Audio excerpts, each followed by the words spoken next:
Hello, my name is Grace Davis, and I'll be representing my group with Emma Bokelman, Laura Randall, and Ali Reisinger. We were a part of Dr. Contreras and Dr. Schubert's social innovation class that worked on this initiative. Hi, everybody. My name is Stephanie Nguyen. I'm the other student group presenting today. I, along with Tanya Martinez, Zach Sink, and Peyton Wan, created this project in Dr. Rogelio Contreras' social entrepreneurship class last semester.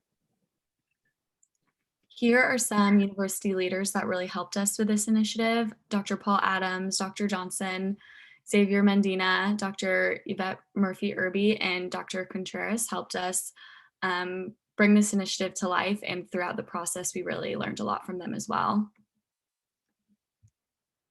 So to begin, we are currently seeing an underrepresentation of minority and women-owned vendors here at the university.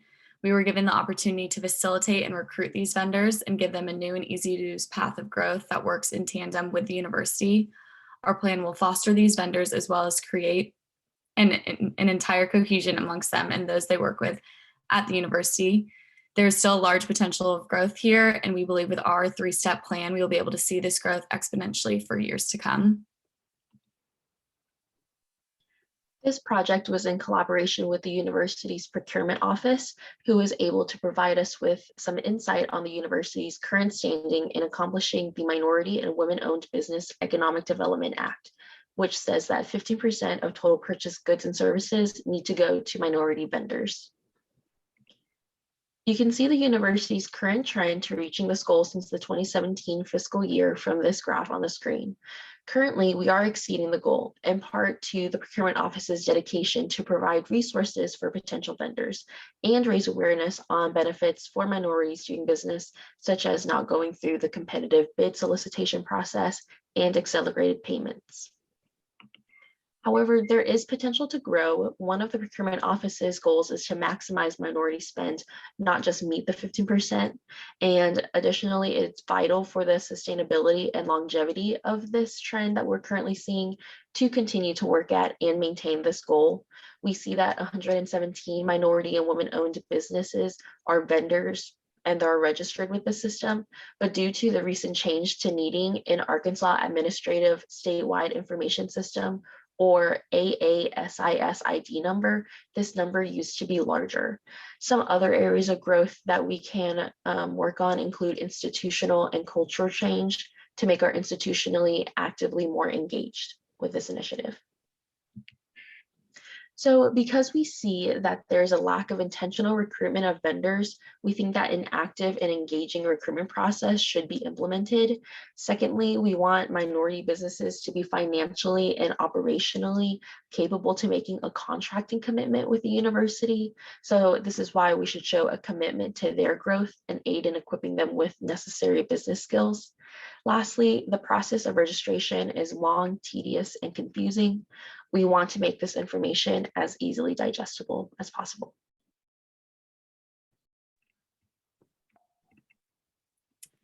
Our plan for this includes 3 overarching initiatives that we will explain more in depth. The first is institutional awareness throughout the university, and this will be done through the initial recruitment of vendors, facilitation in the procurement process, and most importantly, university engagement. Allowing students and faculty to be a part of this will help foster the growth of both vendors and those at the university. The next is our potential vendor education program. These will consist of an initial outreach campaign to inform vendors of this opportunity, and then training programs to help them through the registration process. And lastly, we will incorporate collaboration between registered student organizations and Greek life to not only spread awareness, but to facilitate the usage and efforts for these minority vendors. Now, a closer look at these 2 plans. To inhibit our institutional awareness, we plan to use different social media channels that students can be a part of and connect with, as well as the vendors. Creating a platform where everyone at the university can connect and stay up to date will help with growth and encourage students to get involved with these initiatives. Our potential vendor education program will also be interactive, progressive, and in a cyclical form to ensure vendors aren't in over their heads with the procurement process all at once, because it can be a lot. And then here is a closer look at our institutional awareness plan. Our recruitment will be fostered through a LinkedIn profile for the Division of Diversity, Equity, and Inclusion. We believe this is the best platform because vendors often have LinkedIn accounts that allow them to connect with others in the industry and seek out business. Through this account, there will be pinned links for vendors to start the registration process, contact information, and translating services that we will offer, as well as the schedule for the education programs. Facilitation will be mainly done through student translation services. I am currently a Spanish minor here at the university, and we are often encouraged to get our community service hours through translation services. This would be an opportunity to help potential vendors with the procurement process and paperwork if English isn't their first language.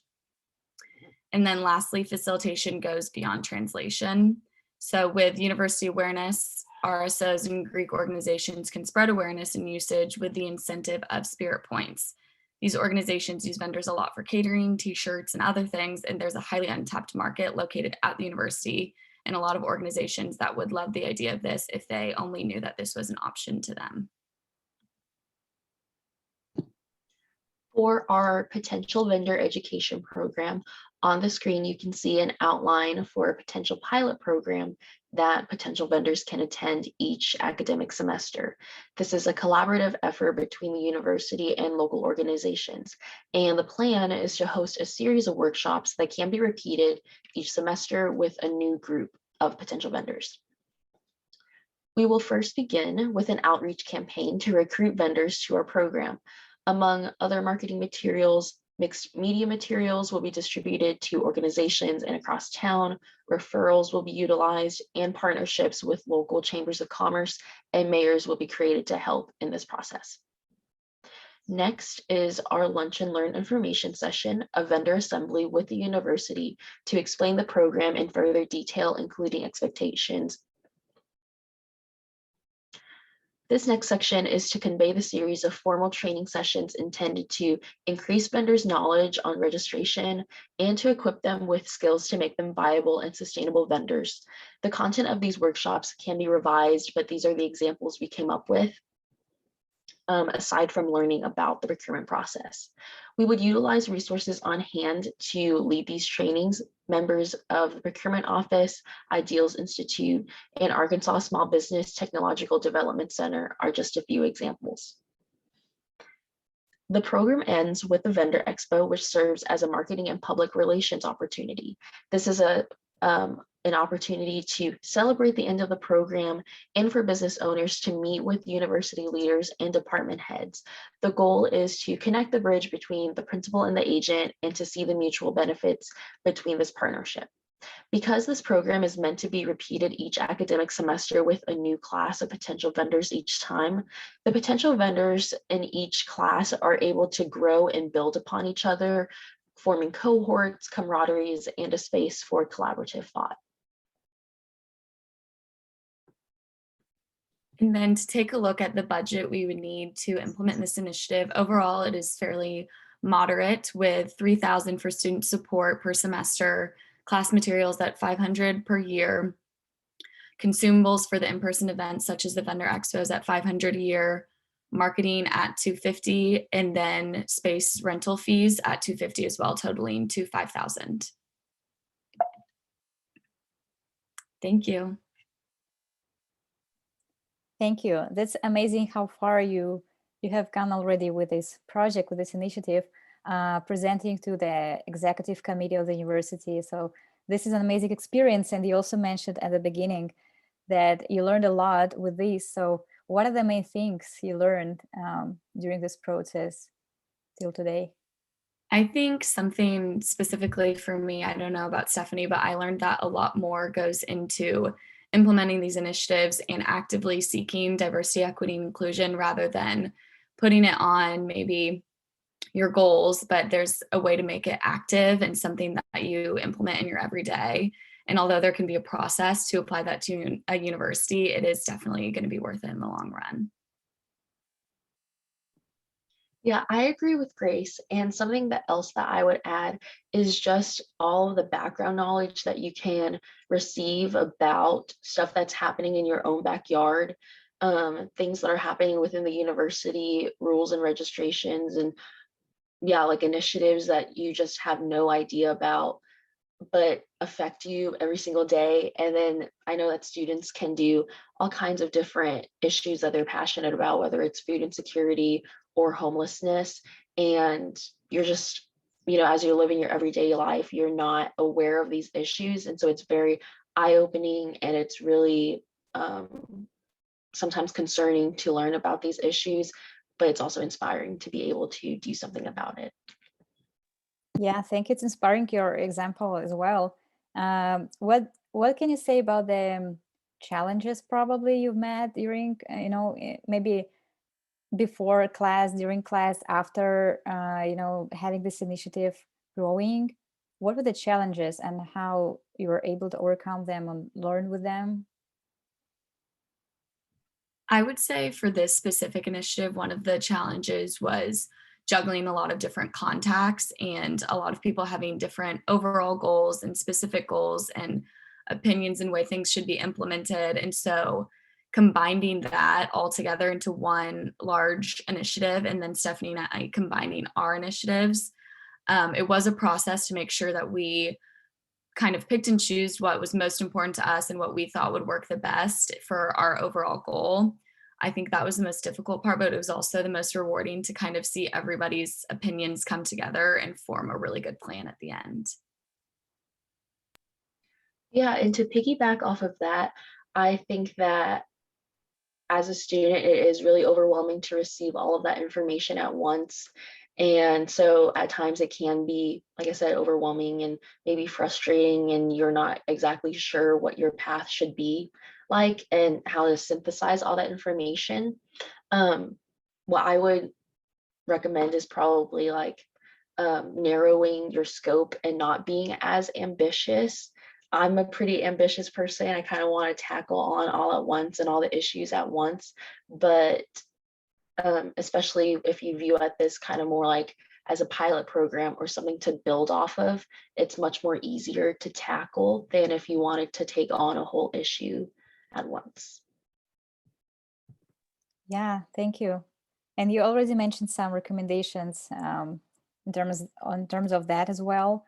What would be your like final, let's say, recommendations, advice for future students, current students who are just coming to the class and trying to build some projects or initiatives, working with other organizations or building their own thing? What would be your advice? What you would like to hear probably when you were at the beginning of this path? I would say to definitely take advantage of the resources, thoughts of Dr. Contreras and Dr. Schubert, and put your full effort into this project, because it's not like some other school projects where at the end of the semester you're done. But Stephanie and I had the really great opportunity to continue this for a whole nother year or a whole nother semester.